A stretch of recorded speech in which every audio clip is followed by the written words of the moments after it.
Do you think all romance novels are filled with nothing but smutty sex scenes? Or are you a reader who's frustrated trying to understand the different spice ratings? Well, today I'm going to hopefully answer some of those questions for you as I discuss romance heat levels.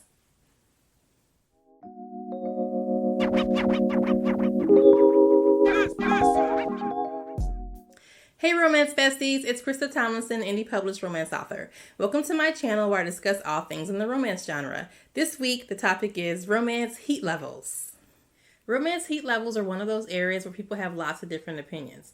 That's because each person's viewpoint can be influenced both by their reading history and by their own personal experiences. One major difference that I often see between romance readers is between those who are new to the genre and those who have been reading romance for a very long time. They often have a very big difference on what they consider to be spicy in romance novels. Those who are new to romance might read a book with a little bit of sexual tension and one fairly tame sex scene and declare it the hottest, spiciest thing they've ever read. And to them, it might be. If they're coming in from a different genre entirely or a genre which is similar but doesn't have any heat at all, then of course that's going to be, to them, a spicy, high heat book. However, if you're a romance reader who's been reading romance for a very long time and you're experienced with all the different steam levels that are out there, if you were to see a book like that declared, high heat, high steam, it might upset you or you might be frustrated because you're like, oh, I trusted this review and it's not spicy at all. What are they talking about? So it can be a little confusing when we have people coming into it from lots of different perspectives and all trying to declare what the spice level is for a book. Life experiences can also play a role in how spicy a reader rates a book. So, for example, if we have a reader who's more conservative in their life and also more conservative in the media they consume in general, they might also take a more conservative view on what they view as spicy in romance, which would cause them to consider anything beyond, maybe hand-holding and stuff like that to be spicy. So, with everybody coming at romance with so many different viewpoints, it can be hard to reach a consensus, especially since there's no official heat level rating scale. It can also be hard to trust reviewers that you don't know who are trying to explain to you what they feel is the spice level of a book, and wondering if that's going to line up with your expectations if you guys don't have the same general alignment on what you feel is spicy. I'm going to break down what I think is a fairly accurate heat level rating scale for the romance genre. Now, I am not an expert. I do not have any official romance cred. I do not have any official romance university writing degree. I have not done any romance scholarly research. All I'm bringing to the table is just my year's worth of reading in the romance genre. And I'm going to use that knowledge to really kind of create different categories for what I think are a good fit for the different heat levels and rating scales. It's going to also line up with some genres or with some scales that are already out there, so they may seem familiar to you.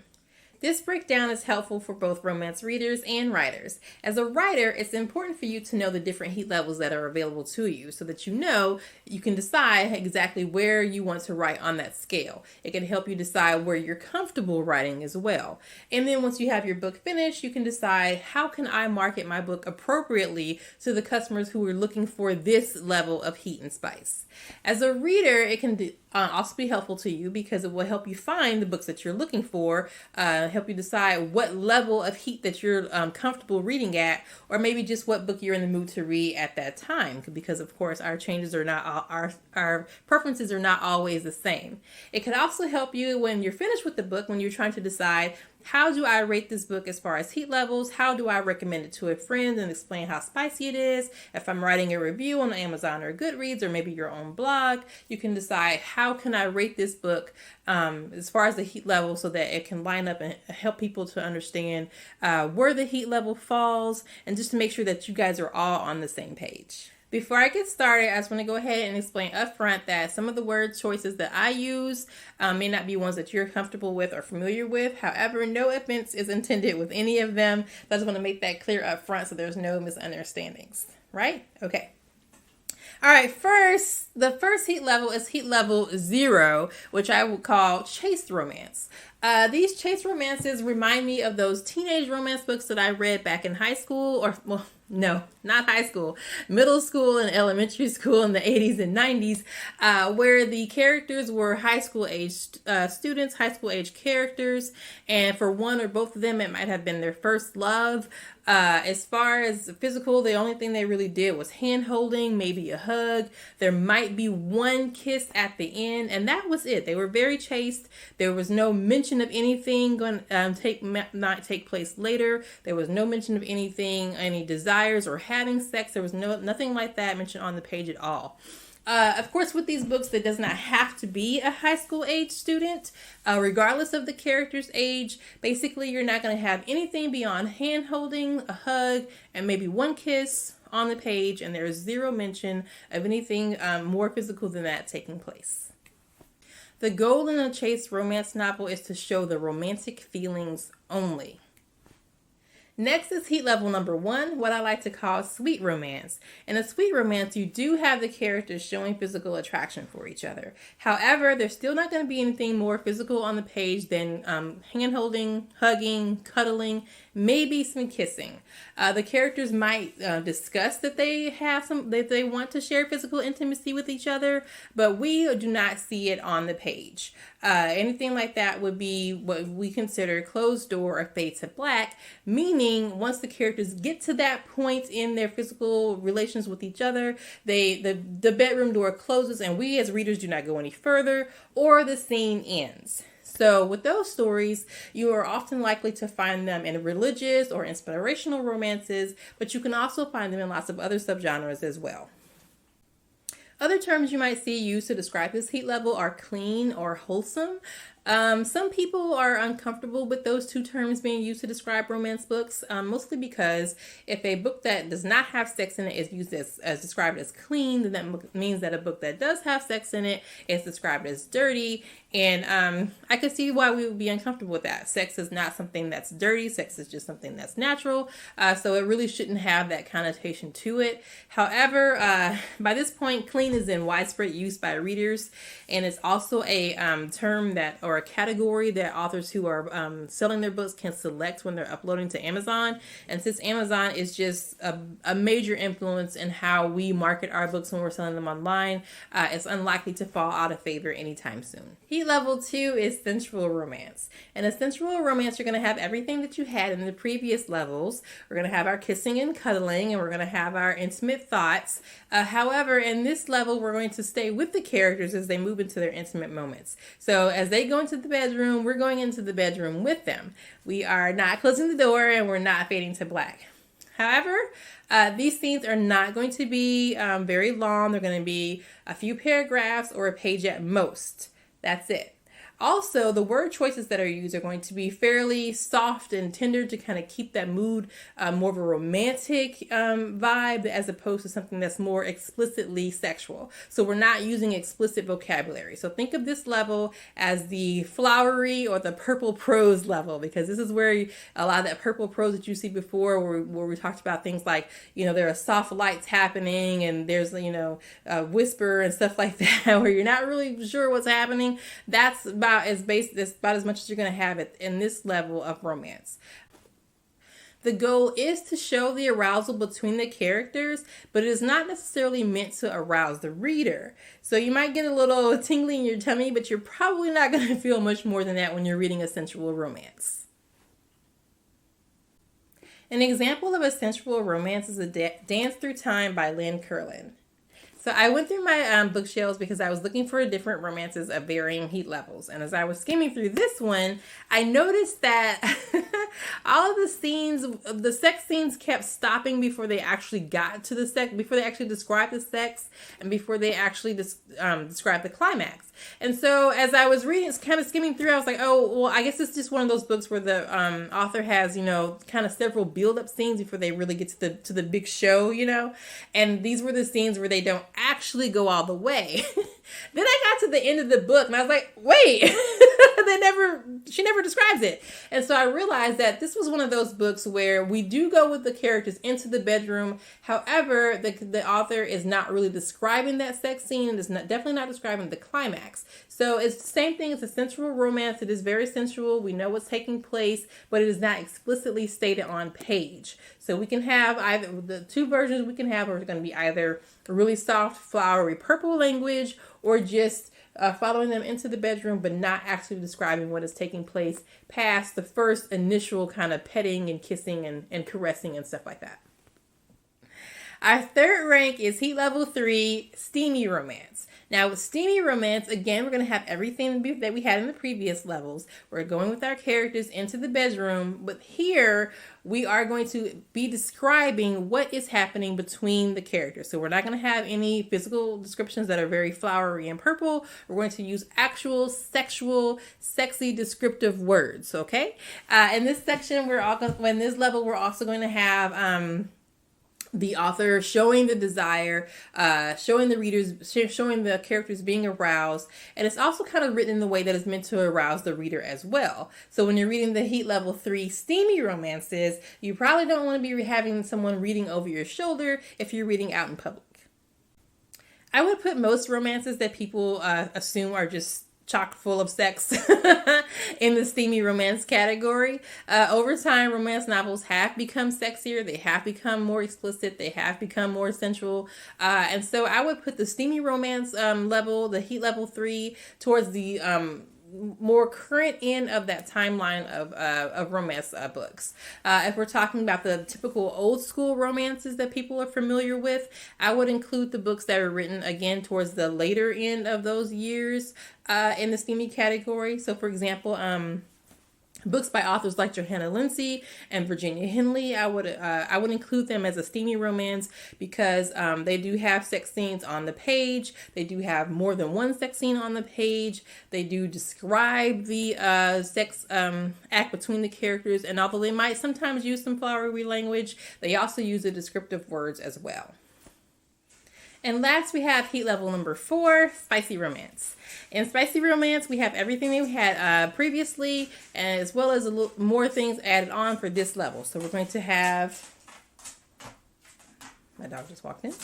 She shouldn't hear this. We're going to have lots of sexual tension. We're going to have multiple build-up scenes between the characters that are very sexual, with lots of kissing and touching. We're going to have multiple sex scenes that are lengthy and fully described on the page. So again, we know everything that is actually happening. We're not going to be fading to black. We're not going to be cutting off before the climax. We're not going to be using flowery words. We're going to be very explicit here. The difference between steamy and spicy can really just be one almost of just vibes. So with the spicy level, we're going to have the authors kicking it up another notch, or maybe several notches depending on the author, to kind of make it a little bit more detailed, and a little bit more graphic, a little bit more explicit. So the vocabulary words that we're using when we're describing whether it's oral sex or penetrative sex are going to be, again, a little bit more explicit than they were at the steamy level. For example, using the C word. I don't know what YouTube's rules are, so I don't want to just say the word, but you know what word I'm talking about. We might use the C word in place of erection. And Spicy Romance doesn't just show them having sex, it goes into graphic detail, explaining what the movements are like and what those movements feel like, and what the climax is like as well. The goal of Spicy Romance is to show that physical desire between the characters and to bring it out in the reader as well. With a spicy romance, if it's written well, you can have a visualization of a sex scene from beginning to end.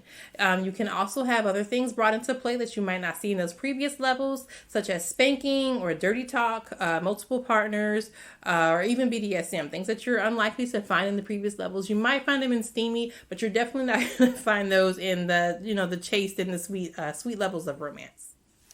On our romance evolution timeline, I would say that the Heat Level number 4, the spicy level, went mainstream with authors such as Karen Marie Moning, Cressley Cole, and J.R. Ward.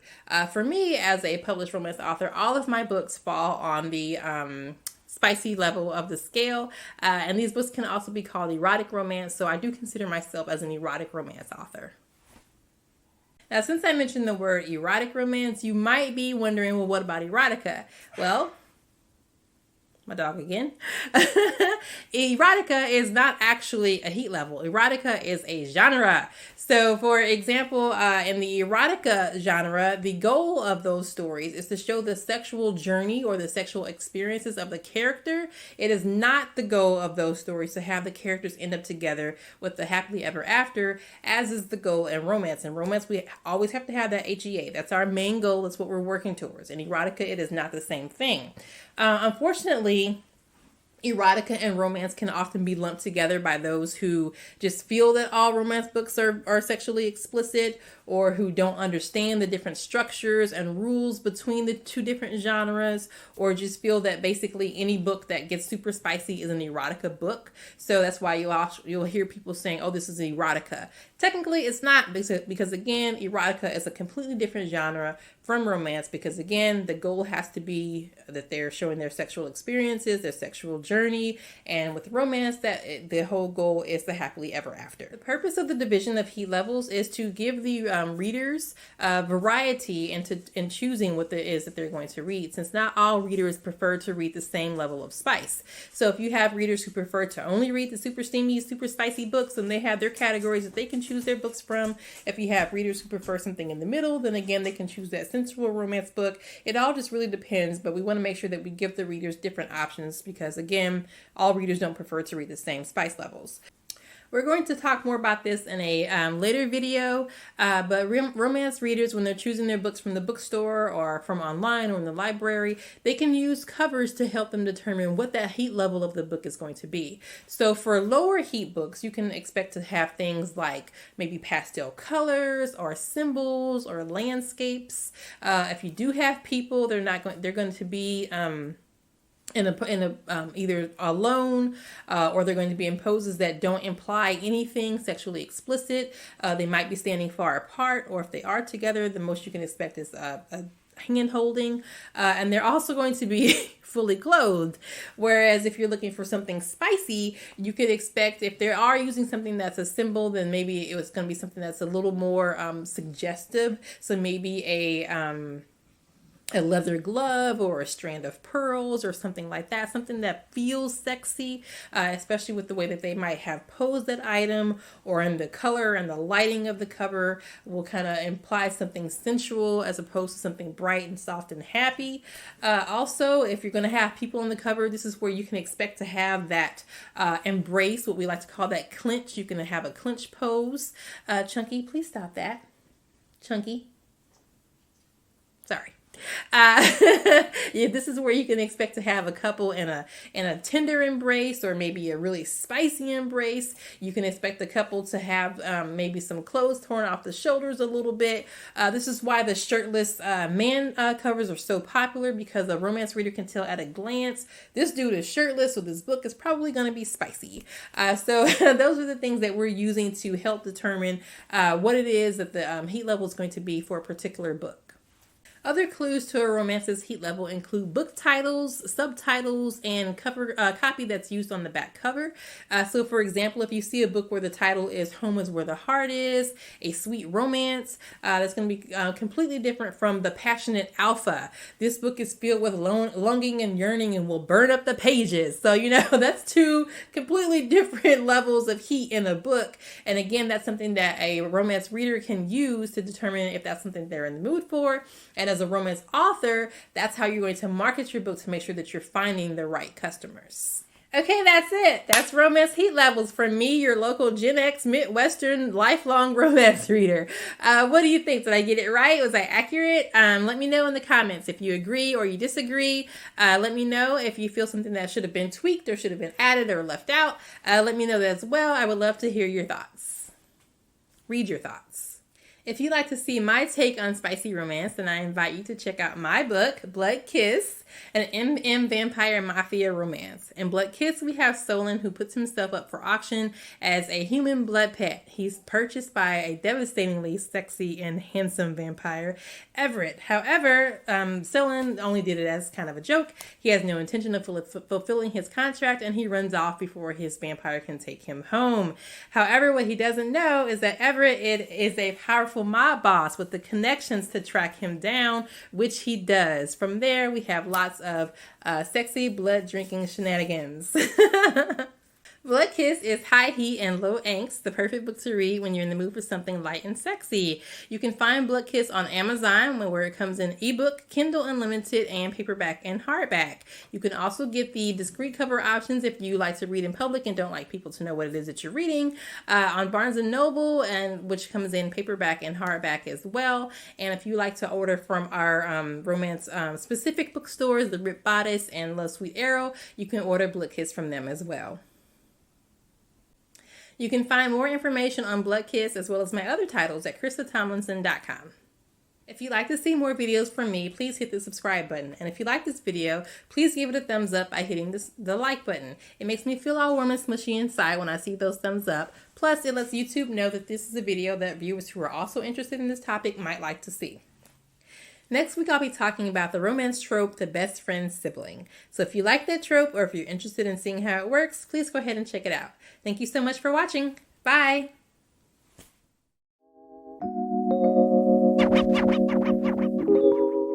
If you'd like to see more videos from me, please hit the subscribe button. If you like this like this button. Pushing up my buttons, baby. I don't know the words. Let me stop.